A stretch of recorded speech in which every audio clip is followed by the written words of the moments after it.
Assalamualaikum dan selamat sejahtera murid-murid. Kita teruskan tajuk kita yang kedua di unit 18 iaitu bangunan berteknologi hijau.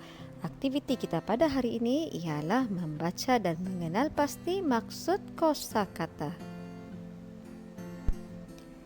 Sebelum kita teruskan, mari kita perhatikan dulu info bahasa pada paparan ini. Kosakata terbahagi kepada dua iaitu kosakata umum dan kosakata istilah. Kosakata umum ialah perkataan yang biasa digunakan oleh anggota masyarakat. Sebagai contoh, udara. Udara ialah campuran berbagai-bagai jenis gas yang terdapat di atas muka bumi. Kosakata istilah pula ialah perkataan khusus untuk bidang ilmu yang tertentu. Sebagai contoh, cermin lut sinar iaitu cermin yang dapat dilihat melaluinya. Cermin lut sinar adalah istilah yang selalu digunakan dalam bidang kejuruteraan. Mari kita sama-sama baca dan kenal pasti maksud kosakata yang telah ditandakan dengan warna merah dalam petikan bangunan berteknologi hijau.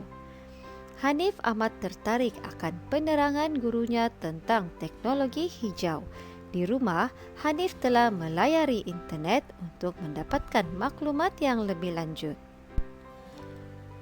Cermin lut sinar dipasang pada seluruh bahagian dinding bangunan. Oleh itu, ruang di dalam bangunan ini mendapat cahaya matahari yang secukupnya. Cahaya bermaksud pancaran yang datangnya dari objek yang bersinar. Dalam konteks ayat ini, objek yang bersinar itu merujuk kepada matahari. Dengan menggunakan cermin lut sinar, kita dapat mengurangkan penggunaan lampu elektrik.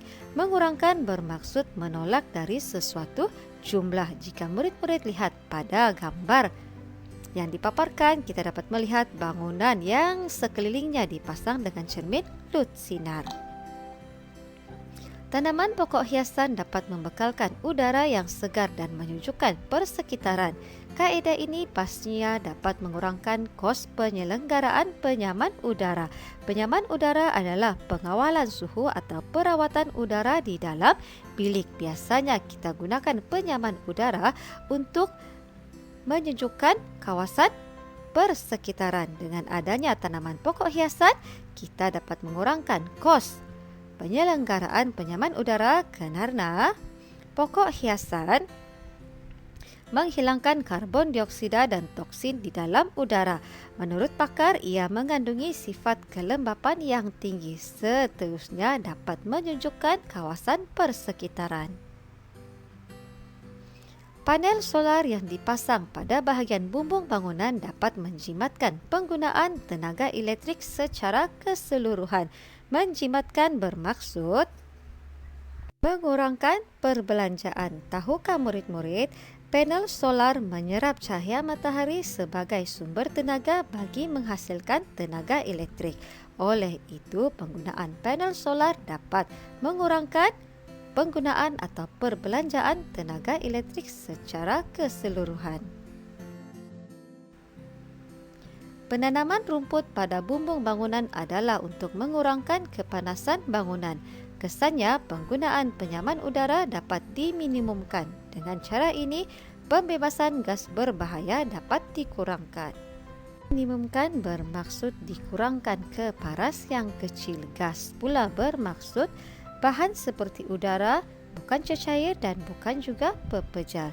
Tahukah murid-murid, gas yang digunakan dalam penghawa dingin boleh mendatangkan kemudaratan jika dihidu dalam kepekatan yang tinggi?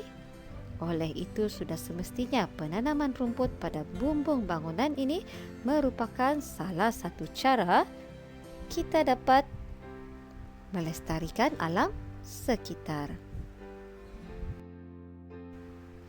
Kita teruskan dengan petikan kita yang kedua iaitu kenal pasti pencemaran. Murid-murid boleh bersedia dengan buku aktiviti masing-masing. Sila buka muka surat 38. Kiran berjalan pulang dari sekolah. Dia ternampak air longkang berbusa. Dia hairan. Apabila tiba di rumah, dia terus melayari internet. Dia melayari laman sesawang Jabatan Pengairan dan Saliran JPS. dia membaca perihal punca pencemaran sungai.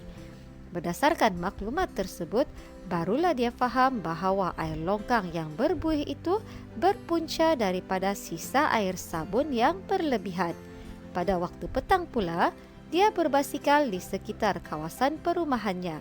Dia mendapati bahawa ada sebuah kedai dobi dan pusat cucian kereta yang baru dibuka. Kiran mengeluh sendirian. Dia sedih kerana aliran air longkang tersebut akan terus ke sungai dan akan mencemarkan sungai. Dia mesti melakukan sesuatu agar sungai itu kekal bersih dan jernih. Dan ini menceritakan bagaimana Kiran telah mengenal pasti pencemaran yang berpunca daripada sisa air sabun yang berlebihan. Mari kita sama-sama padankan perkataan yang sesuai dengan maksud yang telah diberikan. Berbuih adalah sama maksud dengan perkataan berbusa. Sumber sesuatu kejadian adalah maksud bagi perkataan betul berpunca. Apa-apa yang tertinggal adalah huraian maksud bagi perkataan sisa. Sekeliling tempat adalah sama maksud dengan sekitar. Gerakan sesuatu yang cair adalah huraian maksud kepada perkataan aliran, manakala menyebabkan menjadi kotor adalah maksud bagi perkataan tercemar. Kita beralih kepada petikan kita yang ketiga, iaitu hujan asid. Baca petikan, cari maksud kosakata yang dicetak tebal, kemudian lengkapkan peta titi. Jika kita lihat di bahagian bawah paparan ini adalah peta titi. Peta titi digunakan untuk membuat analogi atau mencari faktor penghubung. SS pada peta titi ini bermaksud sama seperti. Tajuk kita adalah perkataan dan maksud. Cara membacanya, hujan asid sama seperti, dan maksud kita letakkan di bahagian bawah. Kita baca atau mari kita mulakan dengan membaca perenggan yang pertama. Kawan-kawan, hari ini saya akan menceritakan perihal hujan asid. Hujan asid berpunca daripada pencemaran udara. Hujan asid bermaksud air hujan yang mengandungi tahap keasidan yang tinggi. Pencemaran udara berpunca daripada aktiviti manusia. Asap daripada kenderaan mencemarkan udara. Selain itu, kilang-kilang juga mengeluarkan asap yang kotor. Udara yang kotor ini akan turun bersama-sama dengan hujan.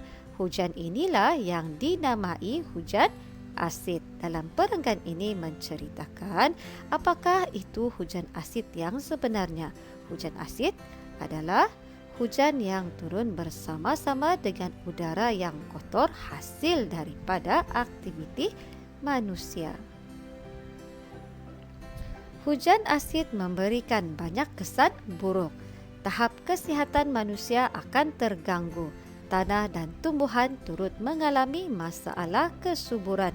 Hidupan akuatik dan bangunan juga akan terjejas. Kesan bermaksud sesuatu yang timbul daripada sesuatu keadaan. Dalam konteks ayat ini menerangkan bahawa hujan asid timbul daripada pencemaran yang berpunca daripada aktiviti manusia. Kesuburan pula bermaksud berkembang atau membesar dengan baik. Manakala hidupan akuatik bermaksud hidupan dalam air. Terjejas pula bermaksud mengalami kesan tidak baik ataupun merosot. Beberapa langkah boleh diambil untuk menanganinya. Misalnya, pihak kilang perlu memasang penapis asap pada serombong kilang. Pelepasan asap kenderaan dapat dikurangkan jika sistem penapis dipasang pada egsos kenderaan. Serombong bermaksud saluran yang agak besar yang biasanya digunakan untuk mengeluarkan asap, manakala egsos kenderaan adalah paip yang mengeluarkan gas daripada enjin. Dalam perenggan ini menceritakan tentang pemasangan penapis yang boleh mengurangkan pencemaran udara. Penapis pula bermaksud penyaring. Baiklah murid-murid, cikgu telah menyenaraikan maksud perkataan-perkataan yang telah dicetak tebal. Apa yang perlu murid-murid lakukan ialah padankan maksud ini dengan perkataan yang betul. Sila buat latihan ini di dalam buku tulis masing-masing serta jangan lupa lengkapkan latihan pada muka surat 38 buku aktiviti jilid 2. Baiklah murid-murid, sampai di sini sahaja pembelajaran kita pada hari ini. Tahniah, terima kasih dan kita jumpa lagi. Bye.